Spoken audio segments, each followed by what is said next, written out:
Magandang araw mga amigo at amiga. Dahil sa patuloy na malakas na ulan, suspended ang pasok ng mga bata sa eskwela. Dahil may nakasta kami na harina at saka cake flour. At tamang-tama naman ay may binigay sa aming saging na saba. Gagawin ko sanang puto banana cake, kaso nga lang kulang ako sa ingredients, kaya ang ginawa ko na lang banana pancake. Ito po ang aking mga ingredients: cake flour. Siguro nasa 1/4 na lang ito. Ito yung natira ko noong nakaraan na nagputo ako. Dati sinasala ko ito, pero ngayon hindi ko siya nasala dahil wala akong salaan. Mas mainam talaga siyang gamitan ng strainer dahil napakakinis na ito ang kakalabasan. Try nyo po mga amiga ang cake flour, napakasarap nito sa mga puto o di kaya pancake. Haluan nyo rin ang harina o di kaya all-purpose flour. Naglagay nga rin po pala ako na isang sachet na Bear Brand Swak Pack. Mas mainam po sana kung mayroon tayong iba. Pero okay na rin po itong Bear Brand dahil masarap din po ito lalo na sa pancake.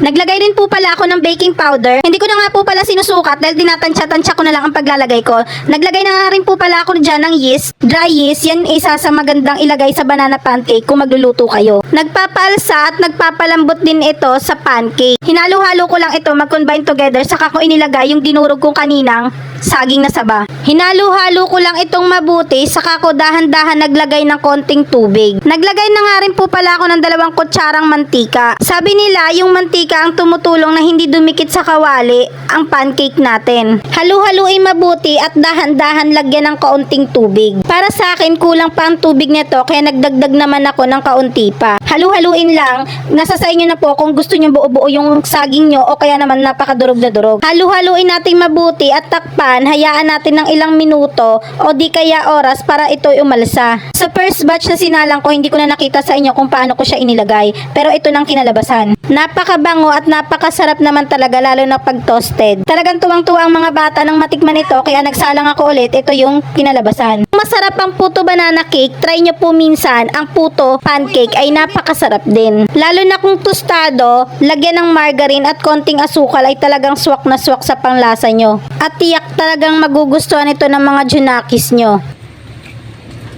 Wala nang dito.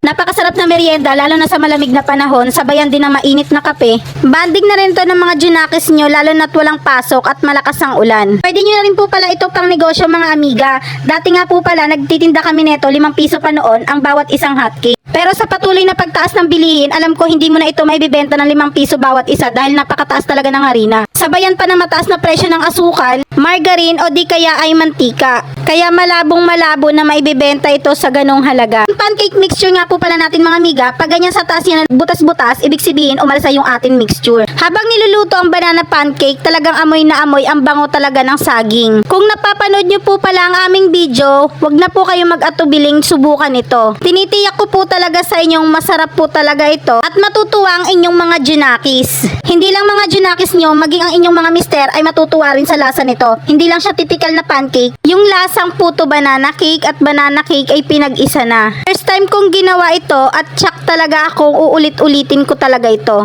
Yung malutong siya sa labas at pero sa loob ay napakasarap at napakalambot talaga. At kitang-kita sa reaksyon sa mga anak ko ay talagang matutuwa ka talaga sa paggawa sa kanila ng merienda. Hop. Ano? Kaya naman nagsalang ako ulit at talagang ipinagsawa ko sila talaga ng banana pancake. Yung napakaraming margarine ang ilalagay mo at budburan mo ng katamtaman dami ng asukal. Kaya mga amiga, sa hindi pa nakafollow ng aming page, please follow and share ng aming page. Paki-comment na rin po kung saan umabot ang video na ito. Follow for more mga amiga. Thank you for watching. Comment nyo po sa baba kung mga taga saan po kayo. Thank you for watching guys.